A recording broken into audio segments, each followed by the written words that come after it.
بسم الله.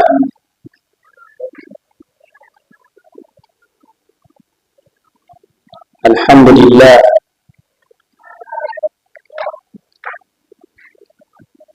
الصلاة والسلام على نبينا محمد صلى الله عليه وسلم وعلى آله وأصحابه ومن سار على هديه إلى يوم سنقوم أمام رب العزة والجلال. ما بعد، السلام عليكم ورحمة الله وبركاته. amatendo abakivuga Allah subhanahu wa ta'ala. Allah subhanahu wa ta'ala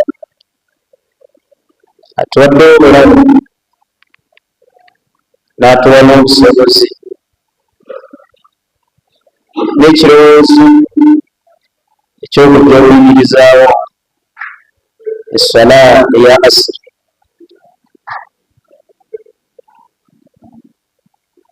Nabi sallallahu alaihi wasallam yagamba nti okuva ku ssala endala okuva ku ssala endala, n'okuva ku jjuma tuka ku jjuma endala, n'okuva ku ramadaani okutuuka ku ramadaani endala, mukafaraatu baina. Allah subhanahu wa ta'ala akusonyiwa ebyo byoba okoledda mu makkati g'ebintu ebyo byebadde byengezezzaako okubeera nga amakulu nti okuva ku jjuma gy'osadde okutuuka ku ssala eno eya asiri ne wabeerawo by'okoleddewo mu mazaami amatono agatali manene, Allah subhanahu wa ta'ala akusambulako, agamba omuddo wange antegedde nti nze namutonda. naye yakola okuva ku jjuma eri okuva ku jjuma eri,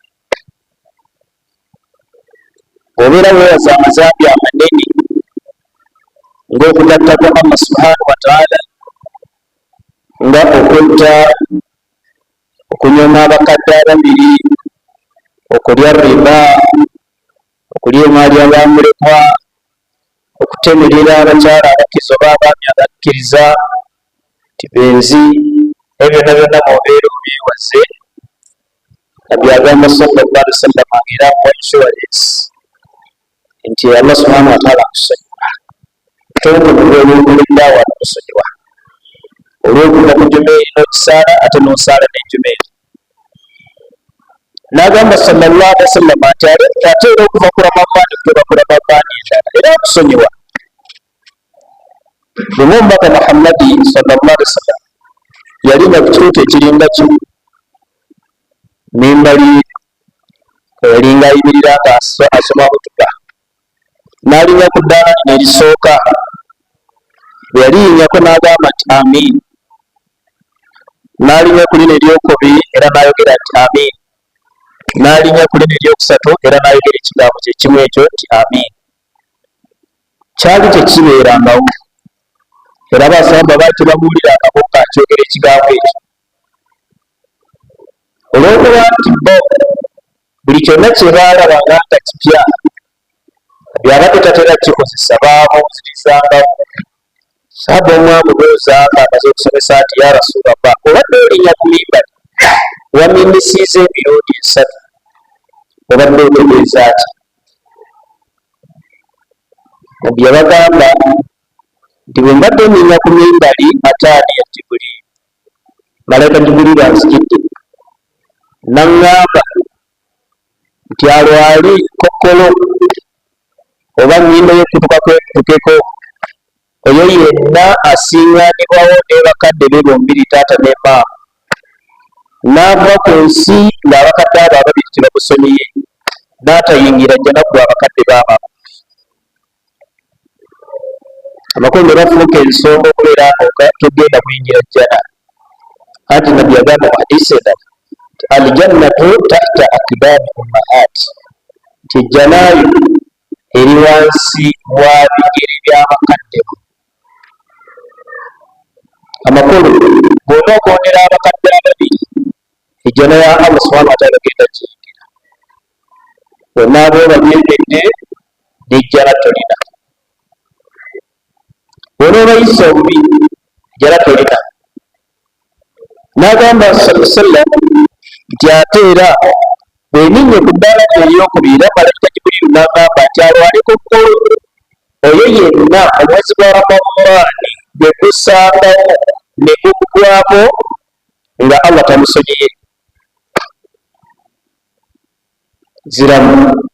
Yagamba ku ddaala eryokubiri nti omuntu oyo alwaleko kkolo oba nnyindo y'ekutuka kwekutukeko yenna omwezi gwa Ramadaani gwe guba gusanzeewo nga mulamu ne bagusiiba oba naye n'asiiba naye ate ne guggwako nga Allah tamusonyiye mazambi ge. Binagamba nti kikinambisiza nti amiina kibeere bwe kityo.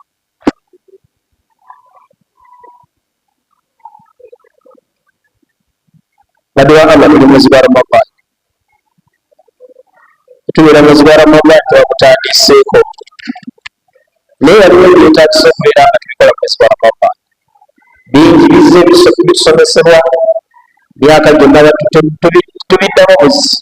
tubiddamu buzi netujjukiza anti Allah subhanahu wa ta'ala agamba nti wadhakkir fa inna dhikra tanfa'u al-mu'minin. Ejjukiza, okujjukiza kugasa buli yenna ayitibwa omukkiriza. Olwekyo tujja kusigala nga tujjukiza.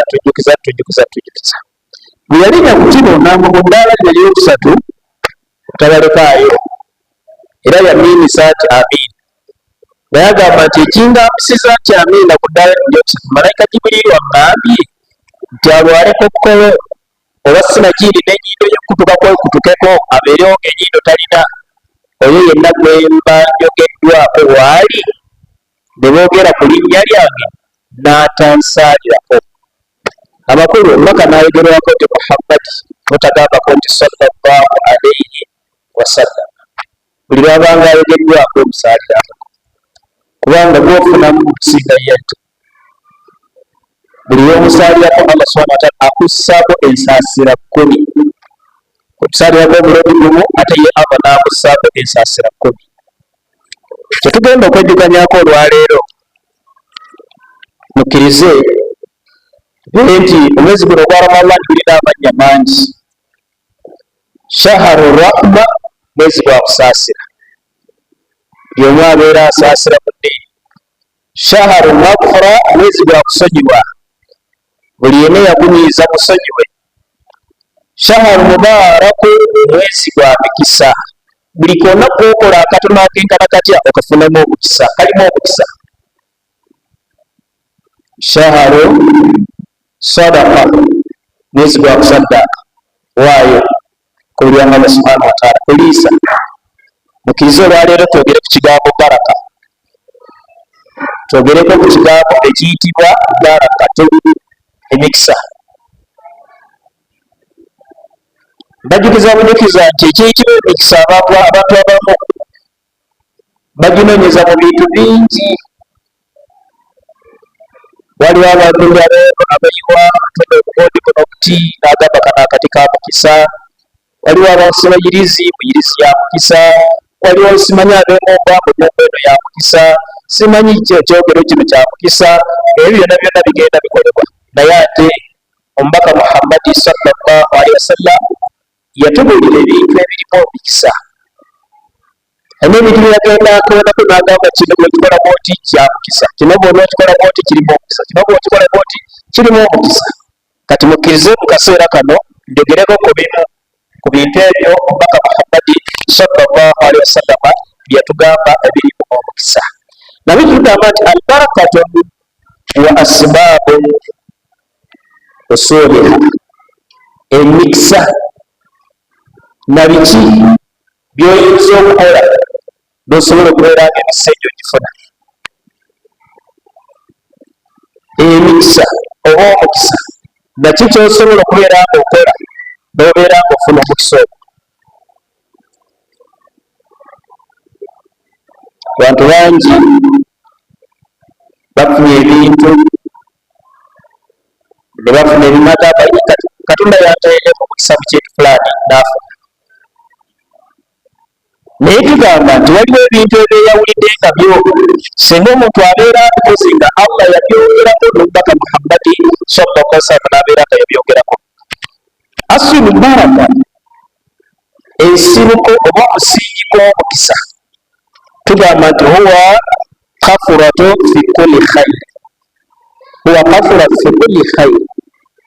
Kibayita omukisa okubeera n'ebintu nga bingi, okubeera n'ebintu nga bingi ate nebibeera nga bingi kyoli, okubeera n'ekintu nga kingi nobeera nekibeera nga kigambo kiganyulwamu.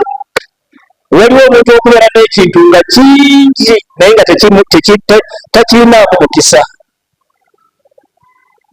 Era obusiŋŋaana nga alina sente nyingi naye nga tazinaamu mukisa, obusiŋŋaana obugwa kulyawo musiimufu takola ki, tazinaamu mukisa. Ate n'omusiŋŋaana nga talina sente naye nga ate mashallah ng'ogamba nti ng'abantu balowooza nti alina sente naye nga ate talina. Ako Allah subhanahu wa ta'ala kaba amuwadde akamuteekeramu omukisa. N'olwekyo tugamba nti albaraka tekiyitibwa omukisa, huwa imaamu wa ziyadatu wa kafuratu khayri wa dawaamu. Nti ekiyitibwa omukisa kyekintu okubeera nga kikola kirabbe ekitono ogenda okulaba nga kigejja, n'ekira tugamba nti oba nekyeyongera obungi bwakyo, genda okulaba ekyali kiro nga kyeyongeddeko, gamba nti gondi Allah subhanahu wa ta'ala yamuteekeramu omukisa mu gondi ye, olaba ataasa okubeera nga akola ki, waddawaamu ate nekibeera nga kigenderera. Omugabi wamulabye omwaka guno ogenda okulaba oguddako ng'ate atuuse yeyongeddemu, oguddako nga yeyongeddemu, n'omulala nga yeyongeddemu, nti gundi bwatyo si bwe yali emyaka 3 emabega, gundi eyo yali tali bwatyo, yali mu mbeera nga si teyeeyagaza, ne kati embeera ya alhamdulillah, Allah amukuumira akasente kaako. Ekira tugamba nti faddaraka tekiyitibwa omukisa la takunu fil qalili, teguyinza kubeera mu kantu nga katono illa kafuratahu, okujjako ng'akantu ako kayingiwala. Omukisa teguyinza kubeera mu kintu nga kitono, wabula ogenda okulaba ekintu ekyo kibadde kitono nga kiyingiwala nga kifuuka kingi. Ensonga ey'okubiri, wala fi kafiiri illa nafaatahu, ate teguyinza kubeera mu kintu nga kingi wabula nannyini kyo abeera n'emigaso gy'ekintu ekyo oba egy'ebintu ebyo sigala bimugasa.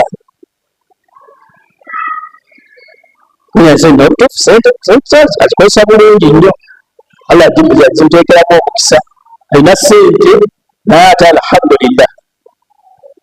Nolwekyo tugamba nti awo zahara atharahu, oba seekyo ewasigalawo obulufu, bagamba nti nanyini maka gano okutuufu alina sente, nanyini maka gano yeetaaga kulabwako, alabika alina sente.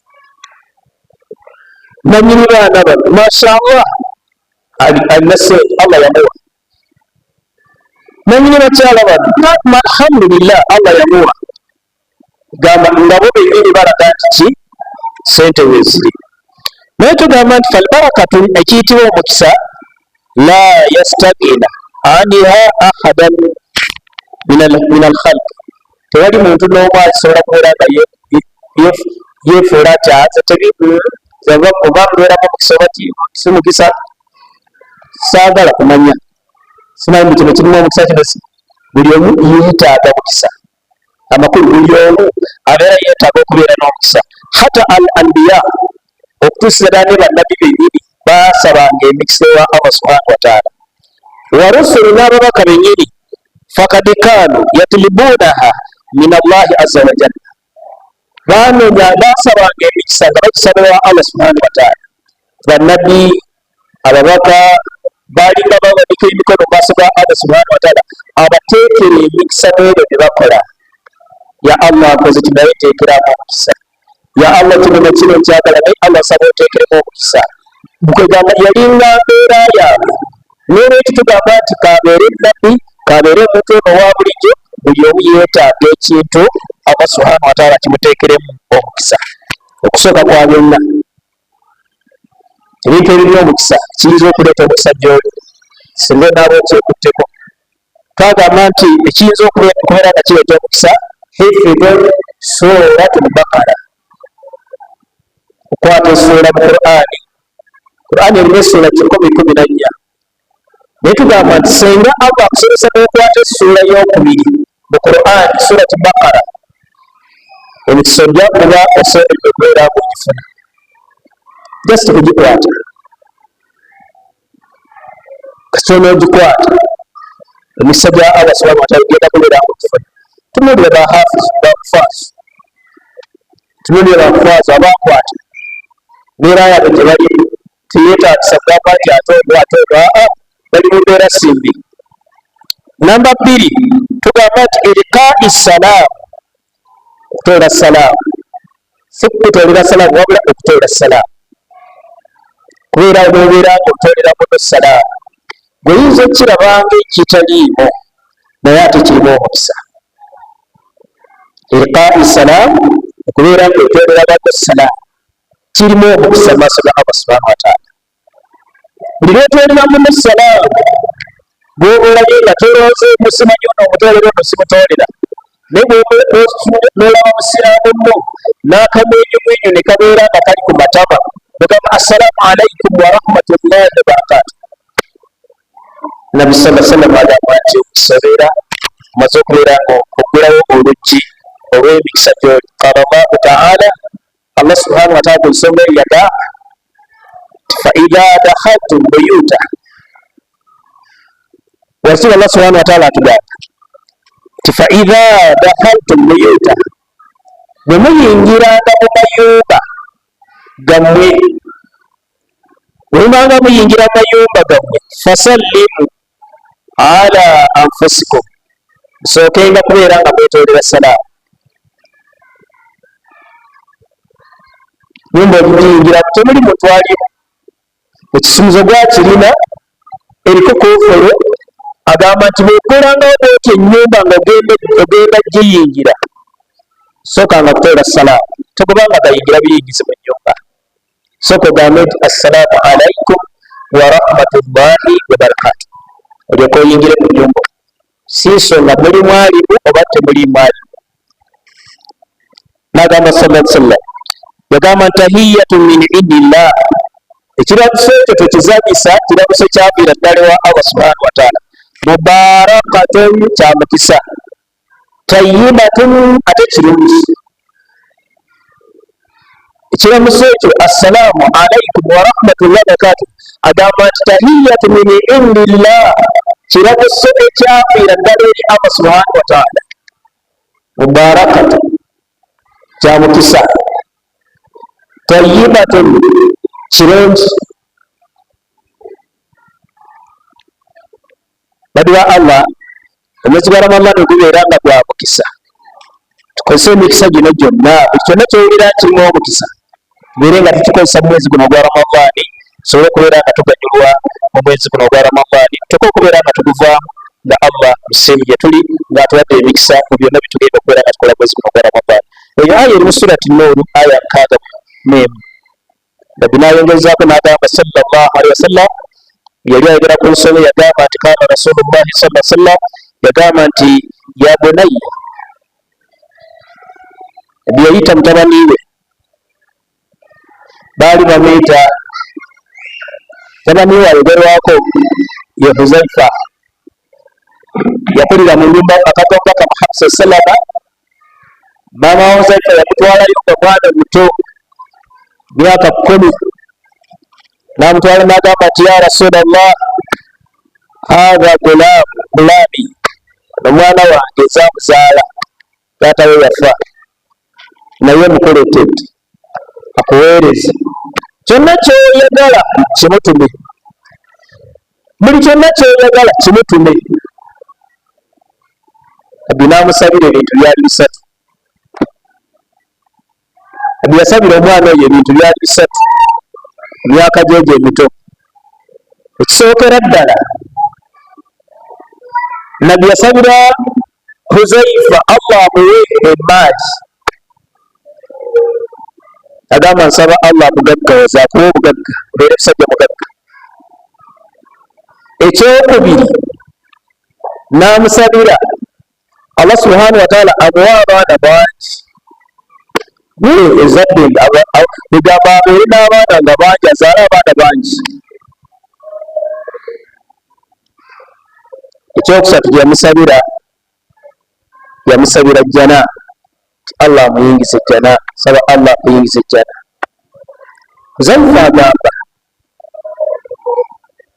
nti nebaza Allah subhanahu wa ta'ala ebintu nabbi byansabira ebisatu ebibiri mbirabyeko, ate nina essuubi nti nekyokusatu nakyo ngenda kifuna. Ebibiri nabifuna mbirina. Essuubi lyange ligamba nti nekyokusatu kyeyansabira ngenda kifuna, nsuubira okubeera nga ngenda kifuna. N'agamba ebibiri byalina kyekiri maali. Yali musajja mwavu, yali musajja mugagga. Okumanya yali musajja mugagga, yagamba nti mu Madiina enkuba yalinga etonnya mu nnimiro ye, yali musajja mulimi wa ntende. N'agamba nti ennimiro y'entende yiye ng'enkuba eyinza okutonnya mu nnimiro ye mwokka naye tatonnya walala wonna. Negira bweti netonnya naye ng'etonnya mu nnimiro ya Huzaifa, kyokka nga wala tetonnyeewo.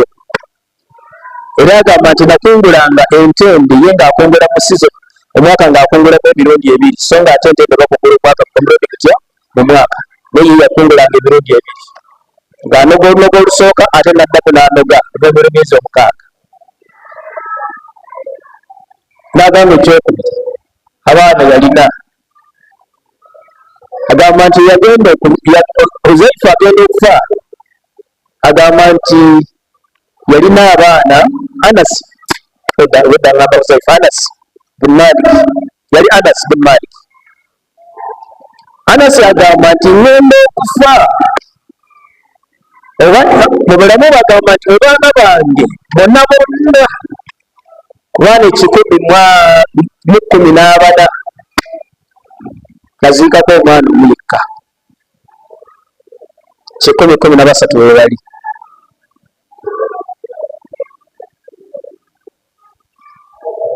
Ye Anas bin Malik, ye Anas mutani wa Malik. N'agamba ekirala ekyokusatu kyeyansoze kyejjana, nina essuubi nti nejjana ngenda gyenda. Huzaifa ayogerwako ye sahaba yasembayo okubeera ng'afa yasaba omubaka Muhammadi sallallahu alaihi wasallam.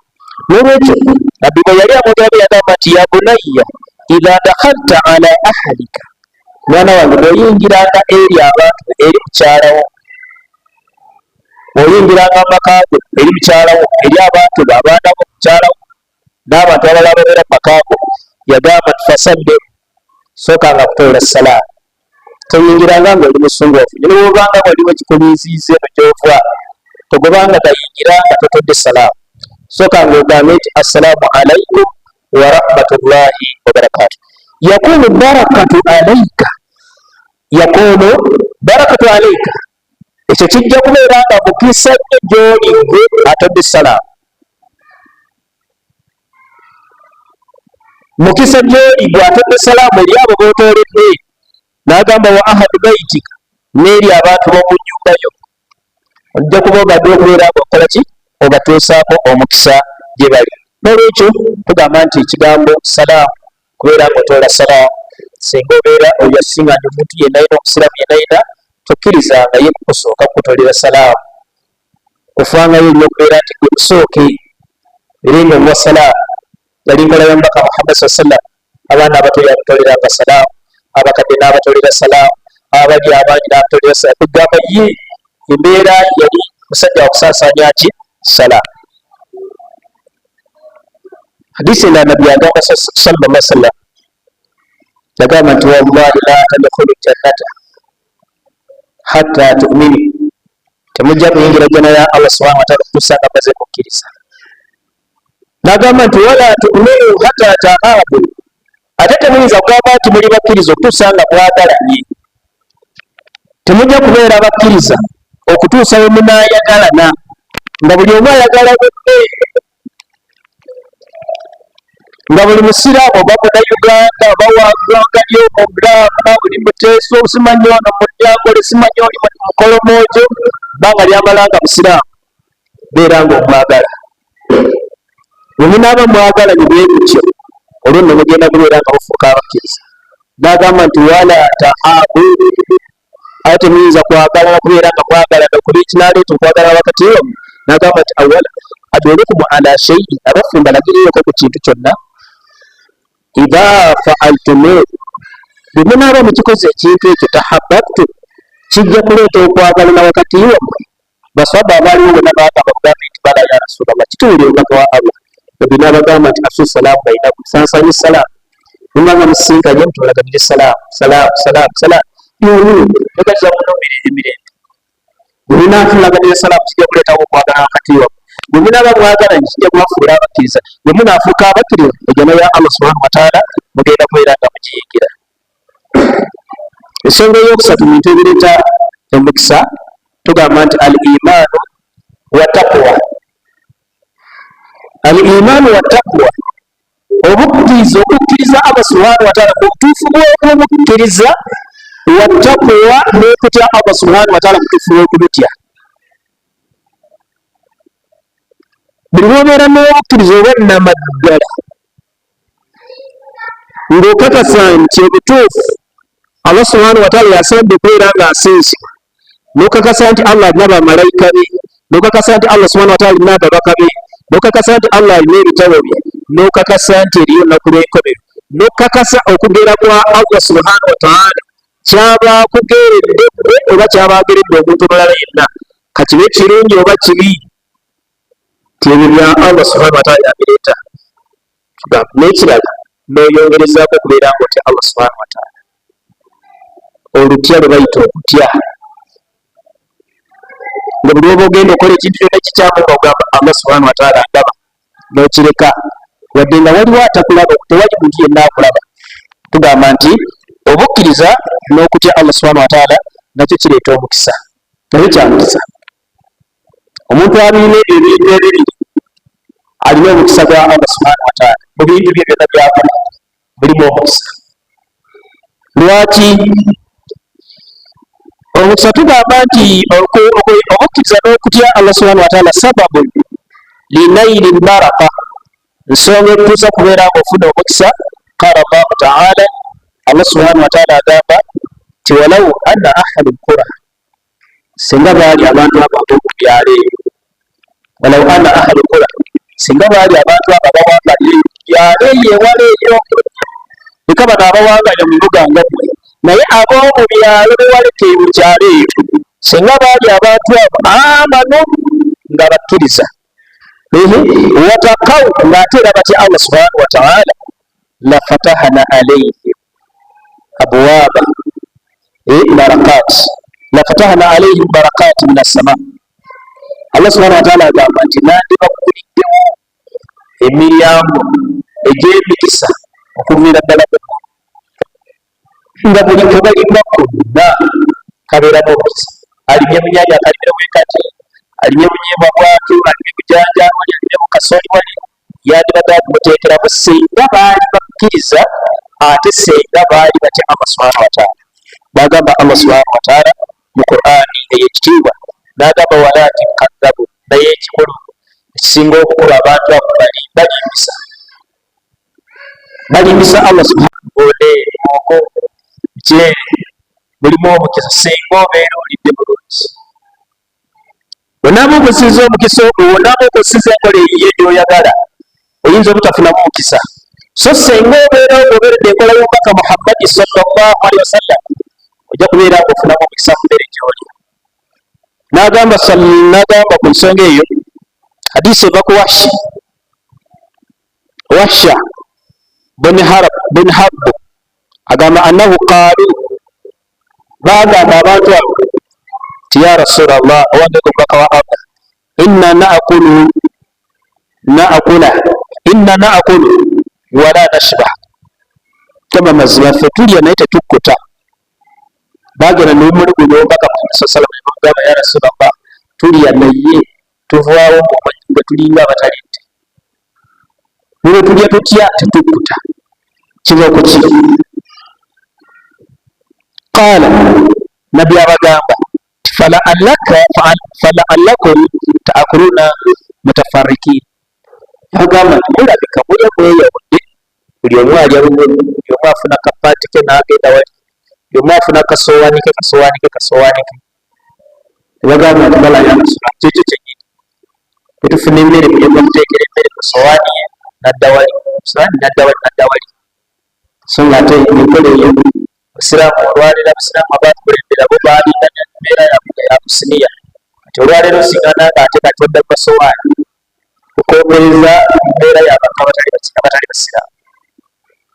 Bwe twamala okukookera embeera eyo tunuulira embeera eriwo. Maama ewaka bw'ajjula emmere buli mwana amugamba leeta essowaani yo, n'amuteera emmere ku sowaani ye, n'omulala buli omu n'atambula n'emmere ye, mulala n'adda eno, mulala n'agenda eri, ne batandika okulya buli omu. Toyinza na kutegeera mwana alya aswankula, buli omwana alya atya. Embeera eyaliwo bakadde baffe abaatusooka twabeera abato bajjulanga olukulungi lw'ebintu ne tutuula awo ne bakitaffe nga tutuula nabo awo. N'atunuulira n'agamba bw'olya bubi kyosaabu gwe, tolyanga oswamuza, ngola bwoti, tuula bulungi, teweesigama, tokola bwoti. Kati ebyo tebikyaliwo. Naye baswahaba bagenda ewa nagamubuuza nti tulya naye tetukkuta. Nabbi abagamba mulabika mulya mweyawudde buli omu alya bibye. Qaalu naamu ya Rasulallah. Ne bagamba nti kyekyo mubaka wa Allah. Yabagamba kaana nabbi n'abagamba fajtamiu ala ta'amikum, mukuŋŋaanire ku mmere yammwe, emmere mugiteeke wamu, mwena muliire awo awamu.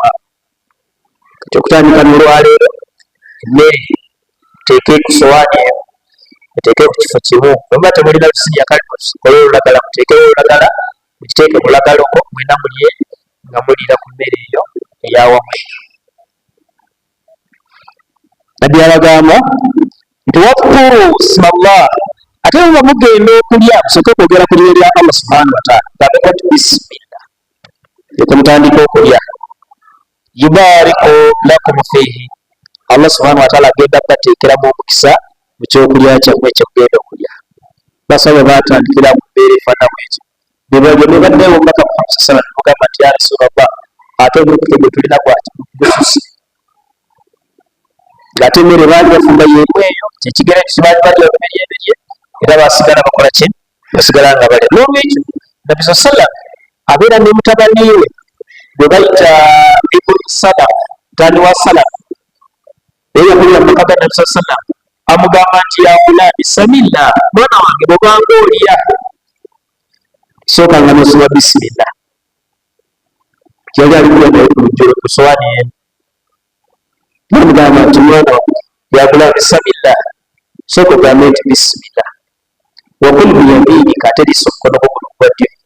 Wakul mimma yaliika, ate lya emmere ekuliraanye kuli mu maaso go. Ebyo tosobola bigamba mwana ng'ali eri atudde agenze n'akasowaani ke. Naye amugamba nti bw'obeeranga ogenda okulya sooka ogambe nti bisimillah, ate liisa omukono ogwa ddyo. Olwaliro omwana bw'agenda eyo baalisako n'obaalisa ki gwe tobimanya, anti ali eyo ali yekka. Ate eriyo emmere ekuliraanye kuli mu maaso, tobuusa mukono kukwata eri. Eyo yali njigiriza ya Mubaka Muhammadi sallallahu alaihi wasallam. Hadiisi eva ku Jaabir radiyallahu anhu qaala, agamba anna Rasulullah sallallahu alaihi wasallam amara bimaza billaaki assaabi wasahani. Nabbi yatulagira okubeera nga tukomba enweza bw'oba olya mmere esigala kuno agirya, tugamba tukombe, n'agamba n'essowaani yennyini nayo gikombe. Sikuleka ngo mmere ng'egendeddeko bweti, mmere n'ogireka ku ngalo n'ogenda onaaba munaabe, agamba nti omukono guli ngalo eyo, gw'engalo zizo. n'ebisowaani eno yiyo kati gikombe bino gimaleko yonna tolekako wadde. Yali enkola ya Mukama Muhammad sallallahu alaihi wasallam. Lwaki yakikolanga bw'atyo? Yagamba liannaka innakum mazima la tadiruuna fi ayi taamikum barakatun, temumanyi mu mmere yammwe ki ebaddemu omukisa. Oyinza okubanga eno gyoleka ku ngalo kuno yerimu omukisa, eyinza okubanga eno gyoli kuleka ku sowaani yerimu omukisa. Kati embeera efaana bweti agamba nti yonna yonna gimaleewo, yemmere gimaleewo. Hadiisi endala gyengenda okubeera nga maliza nayo ensonga era gyengenda okubeera endiza gyengenda okumaliza nayo, tugamba nti ensonga ey'okutaano almaau matari, ge mazzi gano agatonya ag'enkuba. Amazzi g'enkuba nako ga mukisa. Oyinza okuba nga mmadde tukimanyi nti ago amazzi ga mukisa, ne mazzi ga mukisa. Era nabbi yagamba nti singa omuntu asaba edduwa kuba ng'eri mu kutonnya, mu dduwa ezaamuku amaaso ga Allah subhanahu wa ta'ala zizo ezisabwa omuntu enkuba ebadde etonya n'owanika emikono n'osaba, Allah subhanahu wa ta'ala kyoyagala kyonna mu nniya ennungi agenda kikuwa. N'enkuba etonnya abamu tuli mu bigambo birala byayogera kino naali ku kino naali ku kino, n'abalala balimu bikola bikyamu. Twerabira kubeera nga tusabira mu kaseera ako. Buli lwosabira mu kaseera ako Allah subhanahu wa ta'ala akola ki? Abeera akuwamu ekirungi. N'atugamba Allah subhanahu wa ta'ala agamba nti wanazzalna mina samaa'i maa'an mubaaraka, nabasiza okuva mu ggulu amazzi ate nga ga mukisa. Fa anbatna jannatin, ne gameza ebibala byonna, wa hubban hasiidin, n'empeke zemugenda mukungula. Wa aina n'agamba wayanzilu alaikum mina samaa'i maa'an makira, oba amasiza amazzi okuva mu ggulu, liyutahhirakum, gabeere nga gabatukuza, mubeere nga mwetukuza nago. Wayadhhabu ankum rijsa shayatin, ate gabeere nga gabajjako obukyafu bwonna obwaki obwa shayatin. Nagamba nti amazzi ago agava mu ggulu lumala ogalyamika obulungi ennyo, galembeke mu kintu ekirungi. Funayo ekintu ekirungi nga kiyonjo, kiteeke awantu, tugeze obanga mu lujjaago omwo, leeta kasitule oba mmeeza ngeyo, oteekeko ebbaafu yo ng'agazi bulungi nnyo, aganaagendamu gonna ago mugundi oba agafa butereevu wali nga tegagenzeeko, tegafudde mu kintu kirala ne gatuuka gatuukamu, wabula nga gafudde eri butereevu ne gabeera mu kintu ekyo. N'ogasomeramu ayat min al-Qur'ani, eyo lyasingira ddala okubeera obulungi. Obeera olina eddagala erigenda okubeera nga likujjanjaba ebirwadde byonna byobadde osoma, naddala ebirwadde bya shayatin ojja kuba omaze okubeera nga okola ki? Wejjanjaba n'ekyo. N'olwekyo tugamba nti gatukuza obukyafu byonna ebya shayatin ne bikujja mu surati Anfaal aya ya 11. Ekintu eky'omukaaga tugamba nti al-Qur'an al-Karim, etwagyogedde dda, nayo eri mu bintu ebireeta omukisa. Ekirala tugamba nti al-Ka'batun, Kaaba egyo twolekera nga tusaala, naye nyumba ya mukisa. Kaaba nyumba ya mukisa, buli lwogituukako gwotuyinza kusigala kyekimu ng'atanaba kubeera nga akituukako. Naye nyumba ya mukisa, singa otuukayo n'osaba Allah subhanahu wa ta'ala byonna by'oba omusabye akwanukula. Tugamba nti al-Kaabatu baitul mubaaraka, Kaaba nyumba ya mukisa. Lwaki? Allah subhanahu wa ta'ala agamba nti inna awwala baita wudi'a linnaasi lalladhi bi Bakkata mubaaraka, nti ennyumba, nti inna awwala baita, mazima ennyumba yali ey'oluberyebelye, wudi'a linnaasi, nga yateekebwawo bantu kubeera nga basinzizaamu, agamba lalladhi bi Bakkata, yeyo eri mu kibuga Makka, yeyo eri mu kibuga Makka, mubaaraka ey'omukisa, wa huda lil alamin, ate era nga yakulongamu eri ebitonde byonna. Nolwekyo ebintu ebyo byonna byonna bibeera bireeta omukisa eri oyo abeera akoze ki? Abyekutteko. Bw'obyekwatako obulungi ogenda kubeera gwa mukisa singa onaaba okuze mubeera ng'obyekwatako. N'ekisembayo nenda kusembayo ekiyitibwa akilu suhuri. Abantu abamu mukibuusa amaaso okulya eddaaka. Okulya eddaaka nakyo kya mukisa. Tuli mwezi wa Ramadhan. Kati mbagambe nti ebintu eby'omukisa bye tuba twesibako eby'omukisa nga Ramadhan bw'eri ya mukisa. Naddala mwezi guno gwa Ramadhan, akilu suhuri, okulya eddaaka. Okulya eddaaka kya mukisa. Oyo omuntu ayinza okuvunira n'otuloto n'alaba otulo nga tumusingira okukisituka okuzuka okubeera ng'alyako ku ddaaka. Kulaba kusitegeeza nti kufumba mmere nnyingi n'olya ne bw'osituka n'olyako eggi. Takuleeta ekyokulabirako eggi limu n'ogamba n'olyayo eggi. Kale entende emu n'ogamba nti nze nzukuse n'endyako ku ntende ng'alya ddaaka. Ntende egi gwebeera omaze okubeera ng'ofuna omukisa gwa Allah subhanahu wa ta'ala gwayogerako. Lwaki? Yagamba omubaka Muhammadi sallallahu alaihi wasallam, hadisi eva ku Anas bin Malik radiyallahu anhu qala Rasulullah sallallahu alaihi wasallam, yagamba nti tasaharu, mulyenga ddaako, fa inna fi sahura baraka, mazima mu kulya ddaako mulimu omukisa. Nabbi yagamba sallallahu alaihi wasallam ng'ate Allah bwe yali amwogeraga yagamba nti la yantiqu anil hawa, tayogerako ekigambo ng'akijja kukwagala. Wabula buli kimu kye yali ng'ayogera bw'alinga mubaka ova eri Allah subhanahu wa ta'ala. Akugamba nti mulye eddaaku, mazima mu kulya eddaaku mulimu omukisa. Zuukuka ne bw'onoonywa giraasi y'amazzi era ojja kumala omalimu eddaaku, ng'omukisa ogenda kubeera ng'okufuna. Ne bw'onoonywa ekikopo ky'amata kimu era ojja kuba onywa tolidde eddaako. Oba bw'onoolya entende emu nga bwe nagambye era ojja kumala obakoze eki obazuukuse n'olya ku ddaako. Ezo ekisembayo kibeere gonde, kibeere Lailatul Qadri, kubanga nakyo kiri mu guno omwezi gwa Ramadhan. Lailatul Qadri nakyo kiro ekyo kya mukisa. Kiro naye ng'oluka ekiro ekyo kya mukisa nnyo, kya mukisa nnyo ekyo ekiro. Mina layali al mubarakati, mu biro eby'omukisa ate ekyo kya mukisa nnyo. Ekiro kyaki? Kya Lailatul Qadr, ekiro ekirimu okwogera kwa Allah subhanahu wa ta'ala.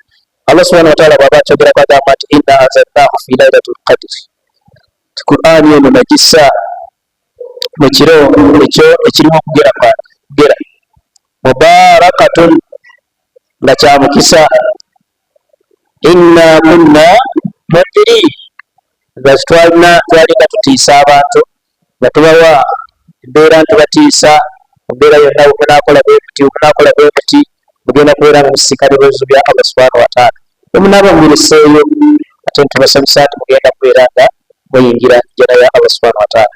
Ebigambo ebyo abalungi abampuliriza bagamba nti ebintu ebiri balaka birimu emikisa bingi omubaka Muhammad sallallahu alaihi wasallam byayogerako, naye nja basaba tubeere nga tukomaawo. Insha Allah olundi tujja kwongereza ku ebyo bye tuyize olwaleero.